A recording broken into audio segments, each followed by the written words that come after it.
নমস্কার বন্ধুরা, অপর্ণা রান্নাঘরের আরও একটি পর্বে আপনাদের সবাইকে স্বাগত। আজ আমি নিয়ে এসেছি পাওভাজির রেসিপি। চলুন দেখে নিই আমি কিভাবে পাওভাজি বানাই। একটা কড়াইতে দিয়ে দিলাম একটা তেজপাতা, দুটো দারচিনি, 4টে এলাচ, একটা শুকনো লঙ্কা আর 1 টিস্পুন করে গোটা ধনে আর গোটা জিরে আমি একটু শ্যালো ফ্রাই করে নিলাম। মশলাটা ঠান্ডা হয়ে যাওয়ার পর ছোট মিক্সিং জারে ঢেলে দিলাম। এইবার দিয়ে দিচ্ছি 1/4 টেবিল স্পুন নুন, হলুদ গুঁড়ো আর কাশ্মীরি লাল লঙ্কার গুঁড়ো। এইবার দিয়ে দেব 1/4 টেবিল স্পুন আমচুর পাউডার আর দিয়ে দেব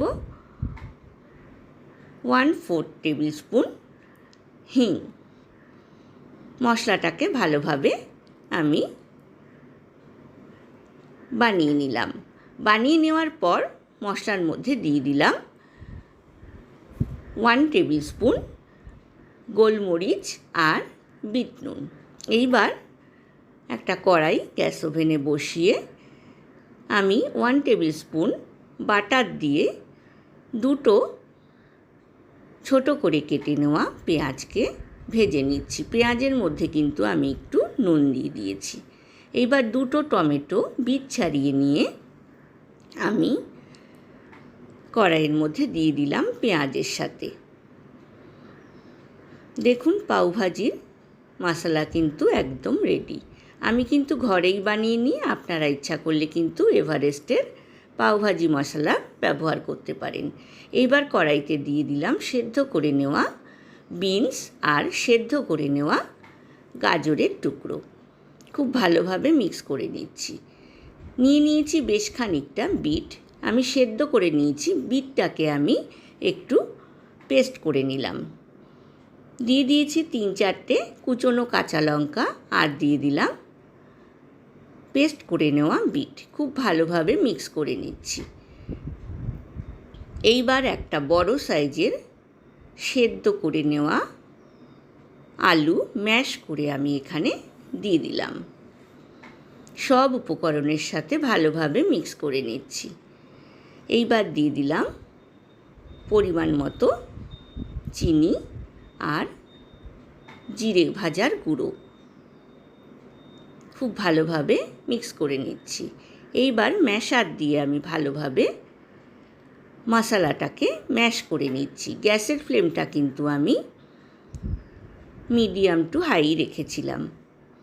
পাওভাজির মশলা কিন্তু আমার রেডি হয়ে গেছে। বন্ধুরা যারা প্রথম থেকে আমার সঙ্গে আছেন তাদেরকে অনেক ধন্যবাদ। আর যেসব বন্ধুরা প্রথম আমার চ্যানেলে ভিজিট করছেন তাদেরকে আমার চ্যানেলে স্বাগত জানাই। দিয়ে দিলাম 1 table spoon sweet chilli sauce. এইবার অল্প একটু গরম জল দিয়ে আমি মশলাটাকে একটু হতে দিলাম। নুন চিনি ঝালটা কিন্তু আপনারা আপনাদের পছন্দ মতো ব্যবহার করবেন। ঢাকনা দিয়ে আমি মিনিট 5 লো টু মিডিয়াম ফ্লেমে মশলাটা বানিয়ে নিলাম। ওপরে ধনে পাতা দিয়ে আমি ঢাকনা দিয়ে রেখেছি। এইবার একটা ফ্রাইং প্যান নিয়ে নিয়েছি। ফ্রাইং প্যানের মধ্যে 1 টেবিল স্পুন বাটার আমি ভালোভাবে স্প্রেড করে দিলাম। দিয়ে দিলাম কুচনো ধনে পাতা আর কাশ্মীরি লাল লঙ্কার গুঁড়ো। এইবার পাওভাজির ব্রেডগুলোকে আমি কেটে নিচ্ছি। আমি এভাবে কেটে নিই। বন্ধুরা রেসিপিটা ভালো লাগলে লাইক কমেন্ট শেয়ার করতে কিন্তু ভুলবেন না। পাশে থাকা বেল আইকনটা প্রেস করবেন, তাহলে আমার নতুন নতুন রান্নার নোটিফিকেশান বা আপডেট কিন্তু আপনার কাছেই প্রথম পৌঁছবে। এইবার পাওভাজির ব্রেডগুলো আমি ফ্রাইং প্যানের মধ্যে দিয়ে দিলাম। 2 পিঠ ভালোভাবে ভেজে নেওয়ার পর আমি তুলে নিচ্ছি।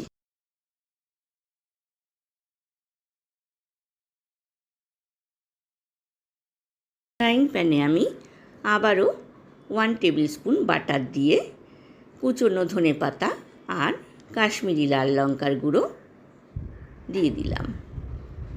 বাকি ব্রেডগুলোকে আমি এভাবেই একটু ভেজে নেব। আমার পাওভাজি অলমোস্ট ডান। আমি এবার সার্ভ করে দেব বন্ধুরা। পাওভাজি মশলা তার উপরে বাটার দিয়ে পেঁয়াজ কাঁচা লঙ্কার সাথে ব্রেডগুলোকে আমি সার্ভিং প্লেটের মধ্যে সার্ভ করে দিয়েছি। আজ এ পর্যন্তই বন্ধুরা, দেখা হবে আবার নতুন রেসিপি নিয়ে। ভালো থাকবেন, সুস্থ থাকবেন, ধন্যবাদ।